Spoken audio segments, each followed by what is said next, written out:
I was given a biography of Clarence Darrow, who was one of the great advocates in the American system in the first few decades of the 20th century. And I thought, wow, if that's what you can do, being on your feet in court, that's what I'd like to do.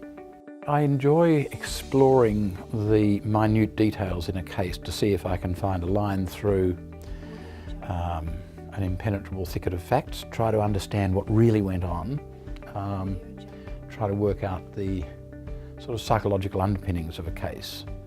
Because we forget most cases, 99.9% of cases, originate in the real world, in actions between real people, and you need to understand what the hell was going on if you're going to understand what the case is about. Sometimes justice gets lost in the thickets of the law. So the ultimate challenge is trying to get a result in any case that you're doing, which is a just result. I began to do a great deal of unpaid work for refugees, and all of a sudden, having spent all of my life being well paid and feeling worthless, I found myself spending a lot of time doing unpaid work, thinking, wow, this is what it's all about. This is truly worthwhile.